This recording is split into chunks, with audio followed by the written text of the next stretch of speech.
if you do Fourier series analysis to a fourth order derivative, right, you are taking ik to the fourth power. What is that like?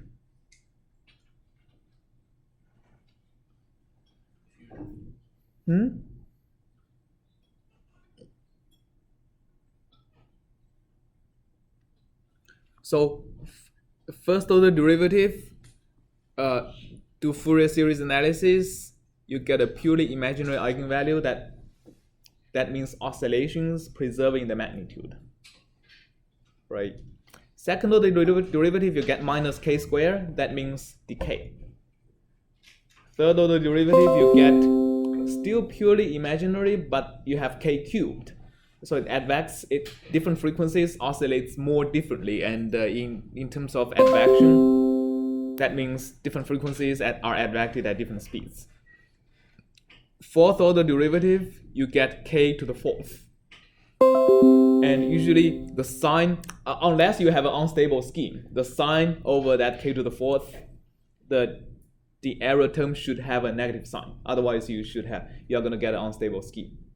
All right. If you have a stable scheme, you should have minus k to the fourth as your eigenvalue. What is that? What does that do? Dissipation, that's right. And it will dissipate your higher frequency even faster than k squared. Okay, but the good thing is that term is usually scales with delta x cubed. So with enough grid, you only see the effect of that dissipation on very high wave numbers. That's why it's more accurate. All right. Yes? If you try upwinding on this UZO, not the sinusoidal.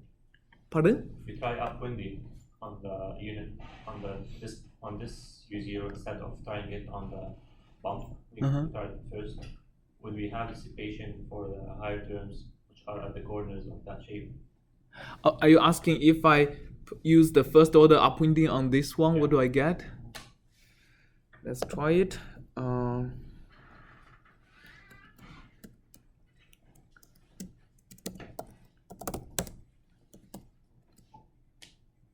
Let's do k because it looks more obvious. That. So the high, yeah, it basically dissipates things away. All right. Yes. But all those terms exist, right? They're still going to be the third order, and so in this scheme as well. It's just far less pronounced than the diffusion. Right?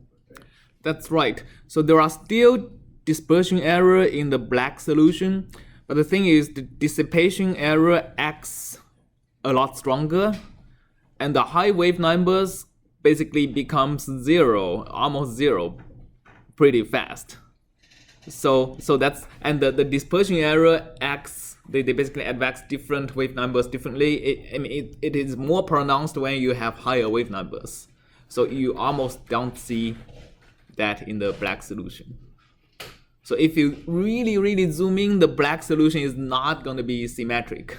All right, it has slight asymmetry, but like it's very hard to spot. If you have an analytical solution of a advection dissipation equation, the black wave should be completely symmetric. All right. Any other questions? So there a formulation that avoids these errors? Are there formulations that avoids all of these errors? Well, the dissipation and dispersion, or you just have to make your spacing small. It'll be ideal if you can find a scheme that avoids any kind of errors, right? But like but like, unless for very simple equations, there is going to be numerical errors. And the dissipation and dispersion error is just a way we classify different types of errors. So dissipation error, both acts a lot stronger on higher wave numbers. It's just dissipation error artificially damps down, removes these higher wave number components. And dispersion error, it doesn't remove them but put them in the wrong place. So that's kind of, in general, how we classify the effect of these numerical errors. Yes? If you switch back to the analytic derivation, I had a question about what happened to one of the terms.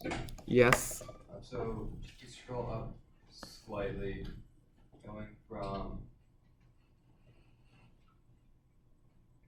Oh, okay. Sorry. Misread the notes. Thank you. Okay. Any other questions? No? All right.